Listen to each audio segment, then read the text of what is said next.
Welcome back to Read-Alouds with Miss Katie. Today we are going to be reading The Biggest Snowman Ever by Stephen Kroll, illustrated by Jenny Bassett.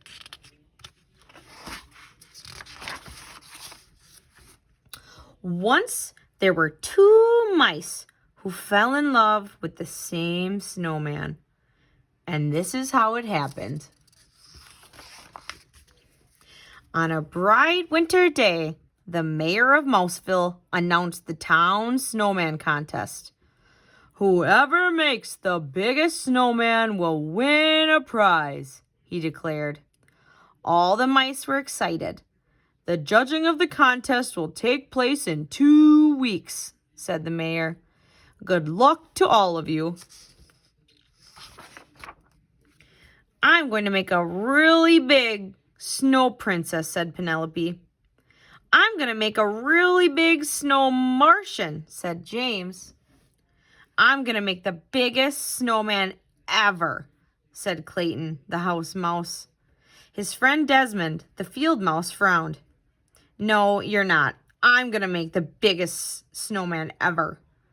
Oh, yeah, said Clayton. Oh, yeah, said Desmond.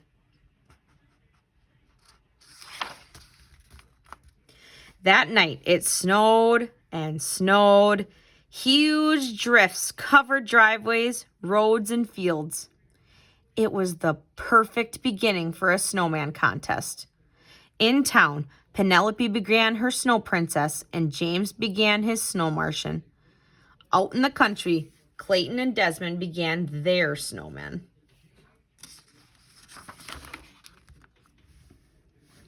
Clayton made a snowball and rolled it along the ground. The more he rolled it, the bigger it got. Before long, he had a large base for his snowman. Not far away, Desmond was doing the same thing.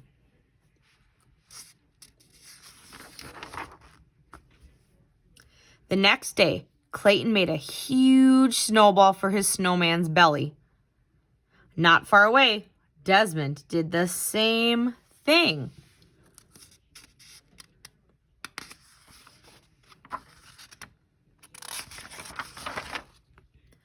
That night, Clayton brought his dad out to see his snowman. Dad scratched his head. I don't know, son. It's going to be big, but I'm not sure it'll be the biggest. Clayton smiled up at him. I'm just getting started, he said.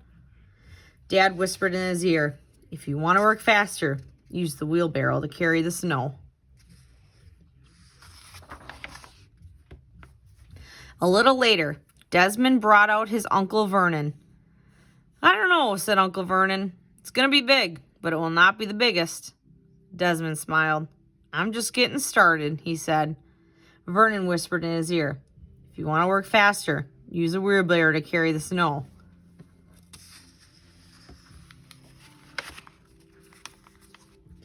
The next day, Clayton filled his wheelbarrow with snow. He piled the snow onto the snowman, then he rolled another snowball for the snowman's head. Not far away, Desmond did the same thing.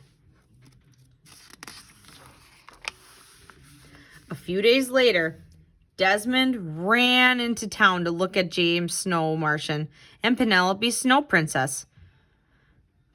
He said. All of our snow people are the same size. That afternoon, Clayton made the same discovery. The next day, while working on his snowman, Clayton had an idea. He brushed the snow off his gloves and walked towards Desmond. At the same moment, Desmond had an idea.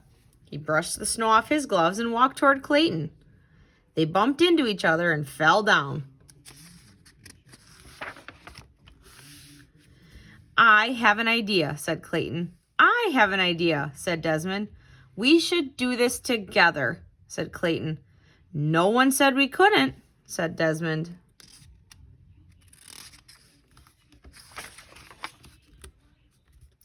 First, they rolled each part of Desmond's snowman over to the middle of the field. Then they rolled each part of Clayton's snowman over. They piled the snowballs on top of one another. Clayton dropped a floppy hat on the snowman's head. Desmond added a long scarf, huge coal eyes, and a giant carrot nose. When they were done, they had built the biggest snowman ever. The morning of the contest, field mice on the snowmobiles brought the judges to the country.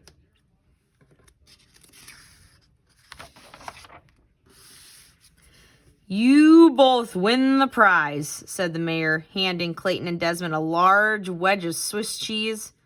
"Let the celebration begin."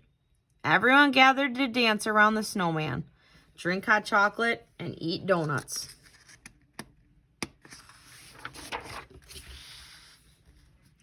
"We did it," said Clayton and Desmond, jumping up and down. "We did it together."